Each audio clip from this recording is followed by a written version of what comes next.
అందరికీ నమస్కారం. నిన్నే వరిస్తా season 2 part 65. Hitesh car drive చేస్తుంటే చిత్ర, సార్ నేను ఒకటి అడుగుతాను చెప్తారా అంటుంది. హితేష్, నీ బాగానే ఉందా అంటాడు చిత్ర నుదుటి మీద చేయి పెట్టి చూస్తూ. చిత్ర, నేను బాగానే ఉన్నాను సార్, మీకెందుకు అలా అనిపించింది? హితేష్, లేకుంటే డైరెక్ట్గా ఏం తెలుసుకోవాలనుకుంటున్నావో అడగకుండా కొత్తగా ఇలా పర్మిషన్ అడుగుతుంటేను. చిత్ర మూతి ముడిచి, అది డైరెక్ట్గా చెప్పొచ్చు కదా, ఇలా ఎగతాళి చేయడం ఎందుకు అనగానే హితేష్ నవ్వి, సరే అడుగు అని చిత్ర చేతిని తన చేతిలో తీసుకుని అంటాడు. చిత్ర, మీరు నా దగ్గర ఏమైనా దాస్తున్నారా అని అడగగానే హితేష్ చిత్ర వైపు చూసి, నేను నీ దగ్గర ఏం దాస్తున్నానే, నీకెందుకు అలా అనిపించింది అంటాడు డౌట్గా. చిత్ర, నా గురించి ఆలోచించి నా మీద ప్రేమతో మీ బాధను కనిపించనివ్వకుండా మీరెందుకు సార్ ఇంత నరకం అనిపిస్తున్నారు అంటుంది కన్నీళ్లతో. హితేష్ కారు సైడ్ కాపి, నేను బాధపడుతున్నానా, దేని గురించి బంగారం అంటాడు చిత్రమొహాన్ని చేతుల్లో తీసుకుని లాలనగా. చిత్ర, నా కడుపులో పెరుగుతున్న మన బిడ్డ గురించి ప్రణీత ఆంటీ, సౌమ్య అక్క చెప్పిన టైం దగ్గర పడుతుంది, కానీ ఇంతవరకు మన బిడ్డను మోయడానికి ఎవరూ దొరకలేదు. మీరు చాలా టెన్షన్ పడుతూ నా ముందర మాత్రం అదేమీ నాకు తెలియకుండా ఇంత ప్రేమగా ఎలా ఉండగలుగుతున్నారు సార్ అంటుంది. హితేష్ కొంచెం రిలీఫ్ ఫీల్ అయ్యి, ఇంకా కొంచెం టైం ఉంది కదరా, నువ్వేం కంగారు పడకు, ఎవరో ఒకరు తప్పకుండా దొరుకుతారు అంటాడు. చిత్ర, నేను ఒకసారి సౌమ్య దగ్గరకు వెళ్దామా సార్ అంటుంది. హితేష్, ఏమైంది బేబీ, కడుపులో ఏమన్నా ఇబ్బందిగా ఉందా అని కంగారుగా అడుగుతుంటే చిత్ర, అలాంటిదేమీ లేదు సార్, ఇంకెంత టైం ఉంది, అప్పటి వరకు ఎలా ఉండాలి అని అడుగుదామని అంటుంది. హితేష్, అదైతే అక్కడి దాకా ఎందుకు, కాల్ చేస్తే సరిపోతుంది కదా అని ఫోన్ తీస్తుంటే చిత్ర, లేదు సార్ మనం డైరెక్ట్గానే వెళ్దాం అంటుంది. హితేష్ సరే అని హాస్పిటల్ దగ్గర తీసుకెళ్తాడు. మహేంద్ర గారు సౌమ్య దగ్గరకు వెళ్తారు. సౌమ్య ఆయన్ని చూడగానే, రండి అంకుల్, మీకోసమే చూస్తున్నా అని పైకి లేచి నిలబడుతుంది. మహేంద్ర గారు, నిన్ను డిస్టర్బ్ చేస్తున్నానమ్మా అనగానే సౌమ్య, అదేమీ లేదు అంకుల్, మీరు కాల్ చేశారు కదా మాట్లాడాలని, అందుకే అపాయింట్మెంట్స్ ఏమీ పెట్టుకోలేదు, ఫ్రీగానే ఉన్నాను, కూర్చోండి అని చెప్పి సిస్టర్ని పిలిచి కాఫీ తెమ్మని చెప్తుంది. మహేంద్ర గారు చిత్ర గురించి అని చెప్పలేక ఆగిపోతే సౌమ్య, నిన్న నేను హితితో మాట్లాడిన విషయం తను మీకు చెప్పాడా అంకుల్ అని అడుగుతుంది. మహేంద్ర గారు, దాని గురించే మాట్లాడదామని వచ్చానమ్మా అంటారు. సౌమ్య, చెప్పండి అంకుల్ అంటుంది. మహేంద్ర గారు, ఆ అమ్మాయి ఎవరో ఒకసారి నాతో మాట్లాడిస్తావా సౌమ్య, నా కొడుకు బాధని, తన భార్య మీద వాడికున్న ప్రేమని అర్థమయ్యేలా చెప్పి ఆ అమ్మాయిని నేను ఒప్పిస్తాను అంటారు.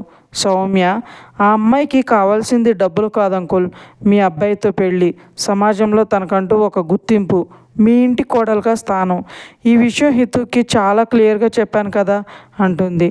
మహేంద్ర గారు, వాడు పెళ్ళికి ఒప్పుకోడు సౌమ్య, వాడే కాదు, ఈ విషయంలో నేను మధు కూడా ఒప్పుకోము.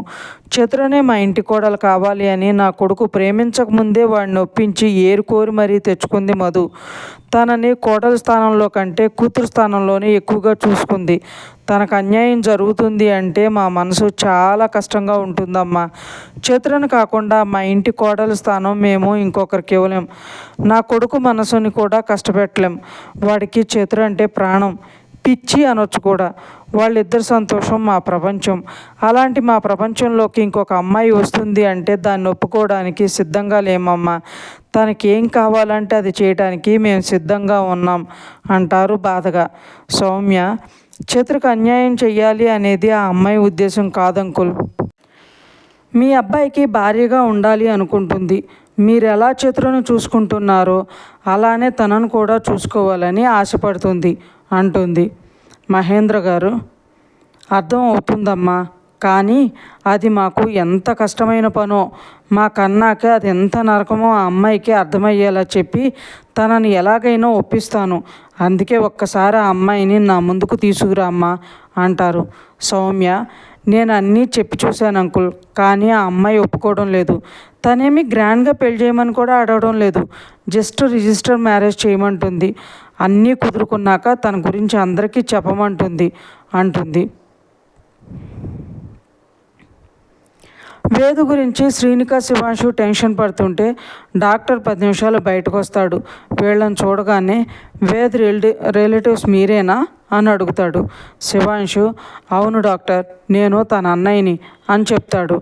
డాక్టరు వేదికి కొంచెం పెద్ద యాక్సిడెంట్ అయ్యింది, తనకి ఇంజురీస్ ఎక్కువయ్యాయి, లెగ్ అండ్ హ్యాండ్ ఫ్రాక్చర్ అయ్యి అలానే తల మీద కూడా దెబ్బ తగిలింది, తన కండిషన్ కొంచెం క్రిటికల్ అనే చెప్పాలి అంటుండగానే శ్రీనిక గట్టిగా ఏడ్చేస్తుంది.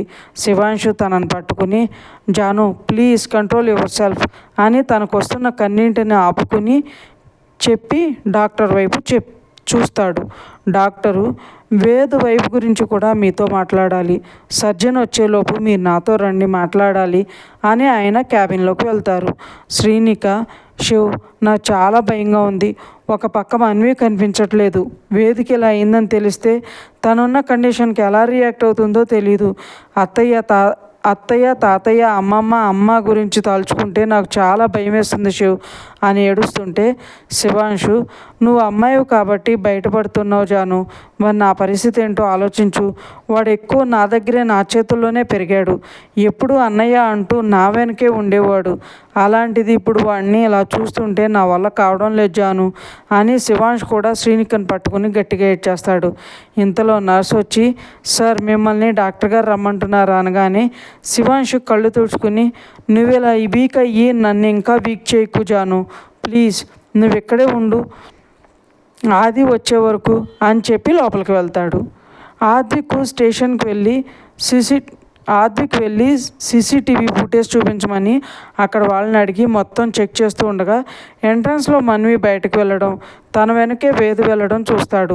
ఆ తర్వాత వేదుని లోపల తీసుకురావడం చూసి మన్వి తిరిగి రాలేదని అర్థమయ్యి పరుగున బయటకు వెళ్తాడు. హాస్పిటల్ బయట యాక్సిడెంట్ జరిగిన ప్లేస్ చుట్టుపక్కల మొత్తం వెతుకుతున్న ఆద్విక్కి మన్విత ఎక్కడా కనపడలేదు. ఆద్విక్ కూడా కొంచెం టెన్షన్ స్టార్ట్ అవుతుంది. మన్విత హెల్త్ కండిషన్ అస్సలు బాగాలేదు, ఇప్పుడు తను ఎక్కడికి వెళ్ళిందో ఎలా ఉందో అని భయం కూడా స్టార్ట్ అవుతుంది. తనకి ట్రీట్మెంట్ ఇప్పించకపోతే చాలా సీరియస్ ఇష్యూస్ వస్తాయి అనేది ముందు నుండే క్లారిటీ ఉండడంతో తన కోసం వెతుకుతూనే ఉంటాడు. ఆద్విక్ చుట్టుపక్కల అంతా వెతికినా మన్విత కనిపించలేదు.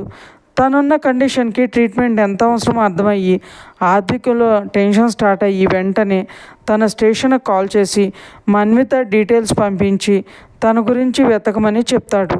మన్విత కనిపించడం లేదన్న విషయం శ్రీనికకి శివాంష్కి ఎలా చెప్పాలో అర్థం కాలేదు. మళ్ళీ ఒకసారి అక్కడ అందరినీ అడిగి చుట్టూ ఒకసారి చెక్ చేసుకుని హాస్పిటల్లోకి వెళ్తాడు.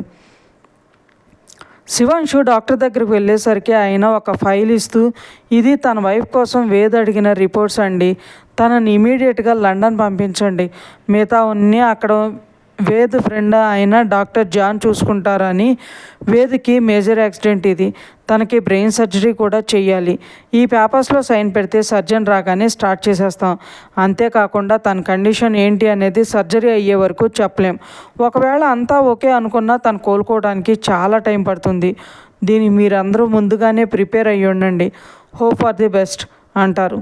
శివాంష్కి ఏం మాట్లాడాలో తెలియక ఆ పేపర్స్ మీద సైన్ చేసి take care of him doctor అని చెప్పి బయటకు వచ్చేస్తాడు.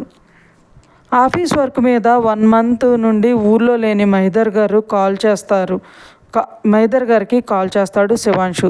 తనకు వస్తున్న కన్నీళ్లను ఆపుకుంటూ నాన్న నెక్స్ట్ ఫ్లైట్కి ఇక్కడ ఉండండి అని చెప్తాడు. శివాంశు గొంతులో తేడా గమనించిన మహిదర్ గారు శివ్ ఏమైందిరా, ఇందాకే మీ అమ్మకు కాల్ చేసి మాట్లాడాను, మీ అమ్మ నానమ్మ సాయంత్రం మన ఊరికి వెళ్ళారంట, ఏమైంది అసలు, తాతయ్య బాగానే ఉన్నారా అని అడుగుతారు కంగారుగా. ఇంకా ఉంది ఫ్రెండ్స్, మీకు ఈ స్టోరీ నచ్చినట్లయితే లైక్ చేయండి, సబ్స్క్రైబ్ చేయండి, ఎంతలా ఆదరిస్తున్నందుకు థ్యాంక్ యూ సో మచ్.